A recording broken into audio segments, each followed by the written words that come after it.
Coucou tout le monde, j'espère que vous allez bien, c'est Candy Shy et je suis ravie de vous retrouver sur ma chaîne Livresque. Aujourd'hui, on va faire la pile du printemps. Oui, c'est déjà commencé, je sais. Mais avec le temps extérieur, on ne dirait pas. Donc, elle arrive enfin, ma pile du printemps. Donc, comme chaque saison, je vous présente une nouvelle pile de livres que j'aimerais lire. On va faire un petit zoom rapide sur la pile de l'hiver. Donc, j'avais prévu comme d'habitude 10 livres et j'en ai lu 8. En sachant que le 9e... à la date dépassée de la pile de saison est quand même lu. Donc je suis ravie d'avoir quand même tenu ma programmation. Je trouve ça top. Il y en a qu'un qui n'est pas sorti, c'est La perle et la coquille de Nadia Hachemi. Je crois que ce livre-là ne finira pas par sortir de suite. Du coup, je l'enlève de mes piles à lire et je pense que je me le lirai plutôt l'été. Celui-là, malheureusement, n'est pas lu. Donc là, j'ai préparé ma pile à lire du printemps. Alors, j'ai préparé une première pile, puis j'ai changé, puis j'ai encore changé. Donc là, c'était un peu compliqué de faire vraiment ma liste complète. Donc j'ai choisi 10 livres. Alors vous verrez quand même le prévisionnel lecture du mois d'avril. J'ai été maline, je n'ai pas mis les mêmes livres, sauf qu'il n'y en aura qu'un seul qui va coïncider avec les deux piles. Sinon, j'ai essayé de vraiment faire deux vidéos complètement différentes, puisque la pile à lire saisonnière est sur 3 mois, jusqu'au 20 juin. Donc j'ai essayé quand même de ne pas vous mettre les mêmes livres d'une pile à une autre. On va voir tout ça tout de suite. Donc le tout premier, c'est Tentation, le tome 3, Coup de maître de Ella Frank aux éditions J'ai lu. Ici, on est dans de la romance contemporaine érotique MM. Donc on retrouve Tate et Logan, que l'on avait dans les tomes précédents. J'ai lu dans le courant du mois de mars le tome 2, donc je me programme le tome 3 qui devrait sortir en mai. Le deuxième roman que je vais vous présenter, pareil, je ne l'ai pas puisqu'il sort pareil bientôt. C'est Les Adam Sandman, le tome 4 de Tilly Cole. Ici, on est dans l'univers des bikers. C'est une romance contemporaine érotique également, avec un peu hard par moment, avec des scènes un peu de violence. C'est une saga que j'adore et ce tome 4, je l'attends, mais alors, comme un enfant le jour de Noël. Franchement, Ryder était un des personnages qui m'a beaucoup plu dans le tome 1. Il est très torturé, il cache beaucoup de choses, bien évidemment, pour ceux qui suivent la saga.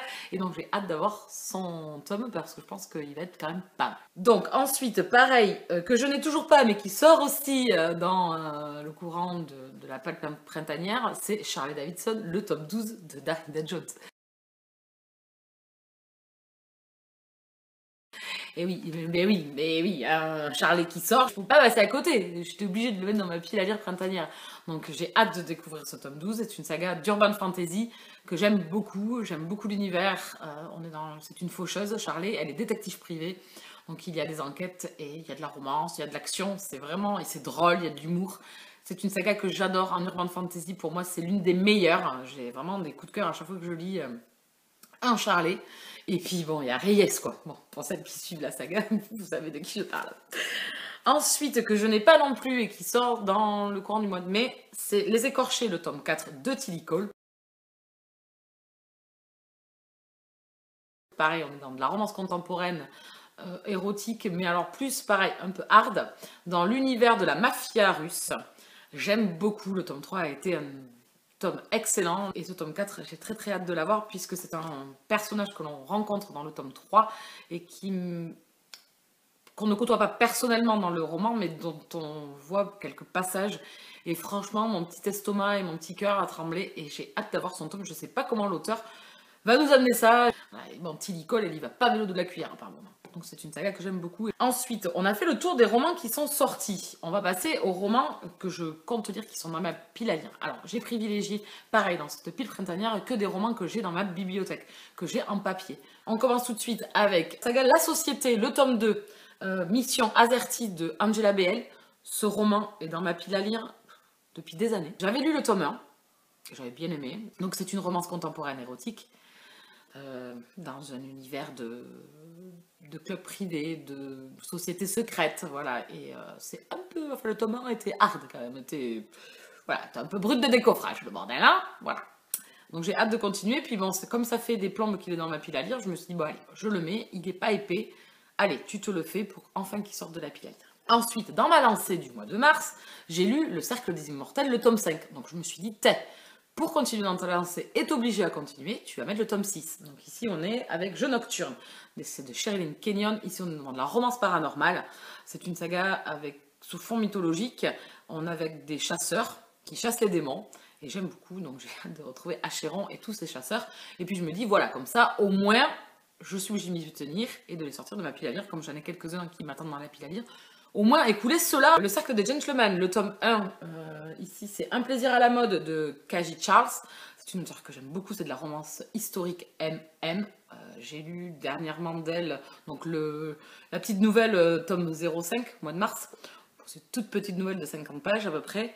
J'ai bien aimé les deux personnages et j'ai hâte de découvrir ce petit cercle de gentlemen. J'ai lu également dernièrement, au mois de février, j'avais lu Un goût d'Angleterre, qui était génial. Je vous en ai pas encore parlé en update, mais j'ai adoré. J'adore sa plume, j'adore ses histoires, ses personnages sont toujours très aboutis, j'aime beaucoup, donc j'ai hâte de découvrir ce tome-là.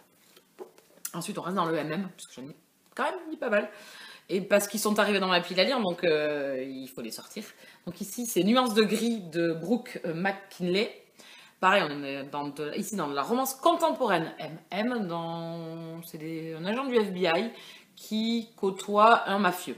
Voilà, donc à voir. Je crois qu'il était infiltré ou un truc comme ça, dans un univers mafieux, donc j'ai hâte de le découvrir. Et puis celui-là, je le voulais depuis trop longtemps. Il était dans ma wishlist depuis une plombe et je l'ai vu à Livre Paris et il a dû rentrer avec moi et puis j'attends la couverture. Je trouve la couverture magnifique. Bon, le serpent, peut-être pas trop, mais j'aime bien. Sinon, le reste de la couverture dans ce ton gris-noir, j'aime beaucoup. Ensuite, on reste dans le MM avec À l'ombre de nos secrets de Lily Haim que j'ai acheté également au Salon du Livre de Paris. Celui-là, c'est celui, je pense, qui est en haut de la pile de ceux de Lily Haim que je veux dire parce que c'est sous la guerre. C'est une romance sous fond de guerre et donc j'ai hâte, vraiment. C'est sous la Deuxième Guerre mondiale. Donc normalement, ce roman-là, je dois me le faire en lecture commune avec Alicia. Je vous mettrai le lien en barre d'infos, donc normalement on doit se le faire. C'est une sacrée bricasse quand même, hein. Écrit petit, donc on doit se le faire en lecture commune le mois prochain, donc au mois d'avril. Donc je l'ai mis dans ma pile à lire printanière. Et on reste avec Lily Haim, puisque j'en ai un autre dans ma pile à lire qui est là depuis un petit moment déjà, c'est Abyss. Et pareil, on est dans de la romance contemporaine. Là, par contre, je ne sais pas du tout de quoi ça parle. C'est bien évidemment les couvertures qui m'ont attiré. C'est Lily Haim, c'est du MM, donc du coup, j'ai foncé. Il paraît qu'il est assez sombre. C'était Aurore qui en a parlé sur sa chaîne. Pareil, je vous mettrai le lien en barre d'infos. Hein, vous connaissez le principe. Donc, il en a parlé sur sa chaîne. Ça fait un petit moment maintenant qu'elle l'a lu, hein, ça date. Et paraît-il qu'il est assez sombre. Donc, j'ai hâte vraiment de le découvrir. Voilà. Et bien, je pense qu'on a fait le tour des livres que je dans ma pile à lire du printemps, les 10 livres que j'aimerais me faire. Donc j'espère être aussi fidèle que les 2 dernières fois que j'ai fait mes piles à lire et vraiment sortir ces romans-là de ma bibliothèque. Donc vous avez tout vu. Des questions? Non, tout va bien? C'est bon? Avez-vous fait une pile à lire? Vous? Est-ce que vous n'avez pas l'habitude d'en faire? Est-ce que peut-être que je vous donne envie, à force de vous rabâcher avec mes piles à lire, que ce soit saisonnière ou mensuelle, peut-être que je vais vous donner envie d'en faire. Que vous avez un petit listing ou alors, je sais pas, trimestriel. Je vous souhaite à tous et à toutes de belles lectures de saison, en espérant que le printemps commence vraiment. On connaît le beau temps, le soleil, ça serait pas mal. Un petit peu de soleil, ça serait pas mal parce que là, bon, dans le sud-ouest, il fait pas très beau et il y en a marre de la pluie. Franchement, j'en ai plein le... Voilà, bon, allez, on n'est pas là, je suis pas Madame Météo, donc je vous laisse là. Je vous souhaite à tous et à toutes de très très bonnes lectures et je vous dis à très vite. Ciao, ciao!